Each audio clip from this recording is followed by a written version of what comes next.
Just look at that. Now you might be thinking, what the hell are you showing me? An armless, legless, headless creature. But in fact, what's happening here is that I added a skin. Well, if I can find it over here. This is a simple animation playing over here. So what I've done is I've added a skin. Notice this animation is just a little test thingy to see what I can do with the engine. But clearly I've just added an animation here. I took a skin from another rig that I've imported into this, and I completely used it. I mean, I found the location of the rig geometry, and I just added it in, and it just moves perfectly with the rig which I had before. This fits the rig perfectly, and it just moves perfectly. This literally answers the answer, or the question I've had all along, is that will the skin actually move with the rig, or would I need to, bind it in another thing like Blender and then add it? But no, the skin is actually binded to the rig inside the engine. This I am pretty sure of. This answers that question perfectly. This means you can take the rig, add all kinds of things to it, and just have much greater efficiency than you could have previously thought of having with any other engine. This works gloriously. And remember, I'm still using the same character. Now I can have multiple pieces, and I'll just show you how this came to be. I'll have to save this just for the sake of why not, and then I'll have to save this also. We gotta go up here, but this is a very good sign indeed, and this is incredible. This means that I can take this and add it into the engine. Now this works. This all works. You just have to.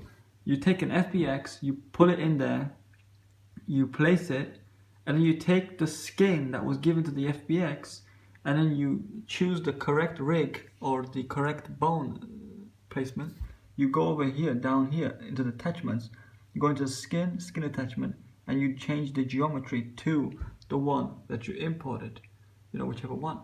So the skin goes into this, and make sure this, whatever. Just make sure it's the right, it's the same rig that you added the skin or the mesh into, and you know that it looks, in proportion, in place. And as you can see, it's moving very, very much with the entire rig very well, very nicely. This was, this is incredible. I can do so much with this now. It's much more efficient than before. You can have more detail and more performance at the same time, because then you can add more information here and have more detail in specific aspects, but all together it comes together, and you can have much more efficiency with each part. But overall, more detail, more efficiency works, and it looks better, of course. If you've done it right, it just simply looks better. Okay, it simply looks greater, and with the right type of animation, I believe next we'll find a way to make it work. So currently, you have to drag an FBX into this with enough vertices, very little amount of vertices, but just enough, not too much. Don't have too many polygons, just enough to just look the way it does. You can smooth it out in Blender, and it will look smooth even in this engine. So now we're gonna close this. Gonna close that, and then we're gonna go into Blender, where I will show you how it all works. Very nice.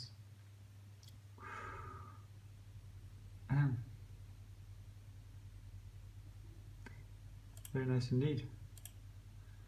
So here you can see my mesh, and here you can see a little animation.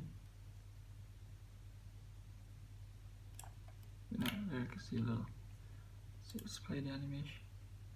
A lot faster than I expected it to be. Why is that? Why is that much faster? I don't know.